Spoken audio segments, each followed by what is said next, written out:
Saya sudah bersama dengan Ahmad Utomo, seorang peneliti biomolekuler dan juga anggota dari Young Scientist Forum. Apa kabar Pak Ahmad? Baik, alhamdulillah.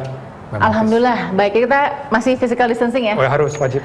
Oke, wajib mendingin. Tapi saya langsung saja, bagaimana sebenarnya pemetaan kita dalam melakukan tes? Nah, yang dilakukan dan dipilih pemerintah saat ini adalah rapid test. Seperti apa Pak Ahmad? Ya, jadi rapid test ini adalah tes yang untuk mendeteksi apa? Untuk mendeteksi antibody. Deteksi Antibody terhadap virus. Padahal yang dicari harusnya bukan antibodinya, tetapi adalah virusnya sendiri yang harus dicari. Karena yang membuat kita sakit itu bukan antibody kan, yang membuat kita sakit adalah virus. Nah, sekarang ini jadi masalah. Jadi ada juga di media sempat dikatakan akurasinya ini, kalau kita buka nih di sheetnya itu, yang produser ini dikatakan 95% dari manufacturingnya. Nah, jadi kalau misalnya kita anggap ini sumbu Y itu jumlah partikel, atau nanti di sini adalah antibody. Oke, nah jadi kalau misalnya kita ada orang terpapar di waktu 0, kalau pada hari kelima misalnya, apa yang terjadi? Virus partikelnya tinggi. Apa yang terjadi pada antibody? Antibody masih di sini. Oke, nah tapi yang menarik begini, ketika orang ini mengalami akhirnya betul-betul sakit, apa yang terjadi? Ini grafiknya begini, dia mulai menurun, dan ini standar untuk mengeluarkan pasien rumah sakit.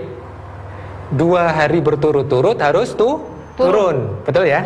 Oke, kalau kita bicara antibody, startnya dia 0, sedikit kan, kecil banget. Apa yang terjadi? Dia begini. Jadi kalau dibilang pada titik ini orang ini kan sudah pasti positif berdasarkan ini di awal. Terus dicek antibody pada waktu yang terakhir. Positif nggak? 90%? Positif. Tapi yang kita cari bukan yang ini kan. Kita mau screening orang yang ada di posisi sini. Wow, jadi jadi maaf. Akurasi benar 90%. Tapi bukan keperuntukannya. Bukan keperuntukannya. Makanya ini emang cara yang murah meriah untuk studi epidemiologi. Nanti kalau selesai ini wabah, kita mau melihat kerusakannya seberapa parah sih. Ya. Baru rapid test. Baru ini nanti kita bisa lihat. Sekarang apa yang dilakukan pemerintah dengan melakukan rapid test, ada nggak sedikit membantu? Atau ya udah dibeli soalnya ya. Udah dibeli soalnya nih Pak Ahmad. Kita mau optimis tapi gimana nih, cari celah ada nggak kira-kira? Ada sih. Yang dicari ini tadi, ini kan virus, ini antibody. Betul. Tapi kemudian ada massa tadi ya. Naik dan turun. Di sini adalah posisi yang sebenarnya kita 90%. Ini hasil dari rapid test. Tapi yang kita cari ini. Nah, yang kita cari kan ini kan. Nah, berarti sekarang kita berharap untuk mencari area yang sini.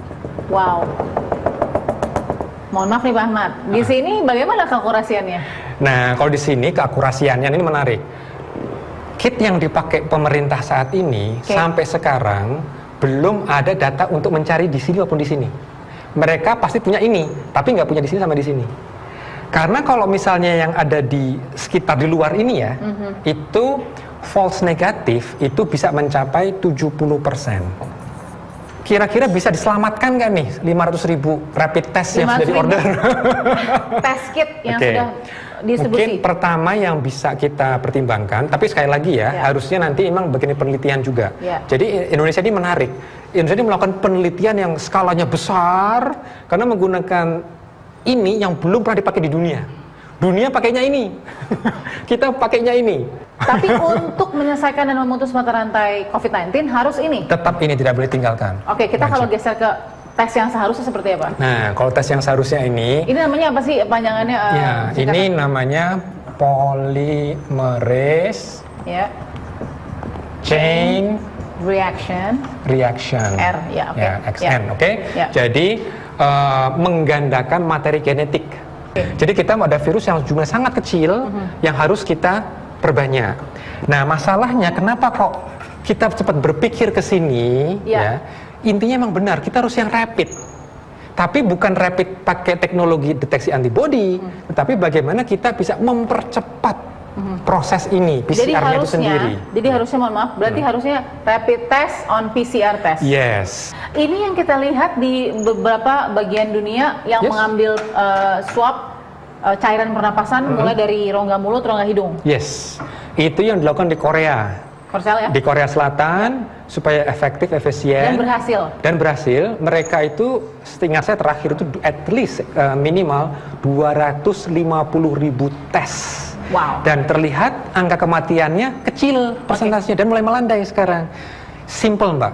Kuncinya semakin cepat kita mendapatkan data ini, semakin cepat kita isolir individu itu, jangan sampai mereka keluar menular yang lain. Jadi kuncinya adalah ini, bagaimana mempercepat PCR. Yes. Kuncinya di situ. Ini harganya berapa kali ini nih, Pak Ahmad? Kalau mengenai harga, memang kalau kita beli yang komersil, yang sudah komersil, yang sudah kit, yang ready to use, itu memang kalau pengalaman kami, hitungannya masih sekitar bisa 500.000 sampai 1 juta rupiah. Per tes. Dibanding dengan rapid test? Karena kalau ini kan mungkin puluhan ribu. Ini seperti kayak tes diabetes, murah 10 sekali. 10 kali lipat lebih mahal. Betul. Tapi lebih akurat. Tapi lebih akurat, dan seandainya ilmuwan dilibatkan sejak awal, itu kita mungkin bisa rakit sendiri. Loh, tingkat akurasinya? Oh, sama. Kualitas sama juga? Sama. Di Indonesia itu nggak pernah kekurangan orang pintar, Mbak. Satu lagi, mungkin PCR, kalau rapid test kan bisa dilakukannya mobile. Mobilitasnya mudah. Ya, betul. Itu. Tapi kalau PCR test bisa nggak rapid testnya kayak nggak bisa? Tetap harus di rumah sakit. Betul. Ini harus di rumah sakit atau di laboratorium. Masalah kita lagi terbatas. Mesin PCR-nya selama 2 bulan pertama saya mengerjakan hanya 1 laboratorium kan. Laboratorium pemerintah, ya kan, dari di Litbangkes. Bahkan lab lain tidak dilibatkan. Di Jakarta saja perkiraan saya itu namanya mesin PCR itu nggak cuma 1. Aikman punya, ya kan, kampus-kampus swasta, kampus negeri. Pertanyaan saya, cukup nggak untuk tes 250.000 tes langsung seperti Korsel?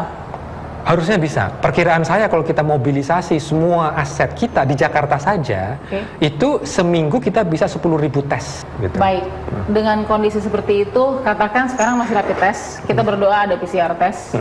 Bagaimana dengan karantina?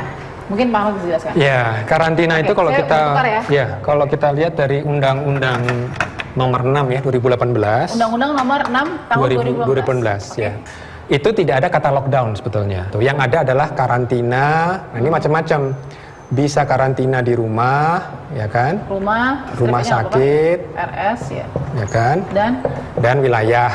Betul, wilayah. Nah, wilayah ini diartikan lockdown. Untuk konteks Indonesia, kita nggak bisa milih.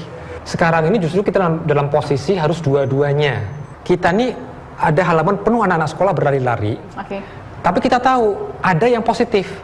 Mereka harus berhenti di tempat. Lalu kita masuk untuk ngetes.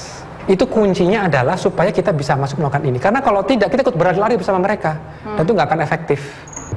Sekarang terakhir Pak Ahmad. Fokus dari Pak Ahmad yang dilihat di sini, kita punya rapid test. Hasilnya mungkin sedang dikolek ya, sedang dikumpulkan. Oh, tapi satu hal Mbak yang harus pasti. Jangan sampai positif di rapid test dicampurkan ke data nasional. Data nasional kita itu berdasarkan ini. Ada jumlahnya 893 yang terkonfirmasi positif, 78 meninggal dan 35 sembuh. Betul. Artinya dengan posisi ini seperti apa tadi hasil positif? Berarti 895 positif terkonfirmasi tadi itu hasil dari ini, dari PCR test. Jadi nanti kalau ada yang positif dari ini kan baru dilakukan sekitar seminggu yang lalu nih kira-kira, ya kan? Jangan dimasukkan ke sini, kecuali dikonfirmasi lagi pakai ini, karena nanti membingungkan. Ini bahaya sekali. Bisa double data? Iya, dan maknanya beda. Kalau ini kan kan positif berdasarkan antibody, sementara ini positif berdasarkan virus.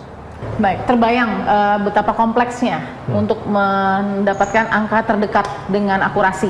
Kenapa? Karena bahkan dari tes rapid test yang menggunakan sampel darah saja, kita mengejar 30% hasil paling tidak yang bisa untuk kemudian rujukan melakukan PCR test, bahkan sampai ke proses karantina. Ada satu pesan yang penting nggak Pak Ahmad memasuki bulan kedua kita menghadapi virus corona ini? Ya, jadi begini Mbak Balkis, kalau kami boleh menyampaikan saran juga ya. Ya, silakan. Masalah ini masalah bangsa. Kita harus bersama-sama, ya. Kalaupun ada perbedaan pendapat ini kesampingkan dulu, dan kita lihat ini bangsa mulai bergerak. Ya, terlepas dari kelambanan di awal, tapi sekarang kita perlu kerjasama dari semua pihak. Bagaimana bisa berjalan dengan cepat. Ya, jadi pastikan karantina ini, bagaimanapun nanti secara politik diterjemahkan, mudik misalnya yang paling sederhana. Betul-betul kami harapkan tolong jangan mudik sebisa mungkin. Orang itu lebih suka diancam atau lebih suka dipersuasi. Saya lebih suka dipersuasi. Tapi kalau tidak bisa memandu dipersuasi? Nah, ini memang disayangkan sih. Saya sih tidak berharap harus ada TNI yang berjaga dengan senjata lengkap. Itu saya berusaha tidak ke arah sana. Tapi kalau masyarakat bisa paham, mudah-mudahan mereka saling menguatkan. Karena kita perlu kebersamaan.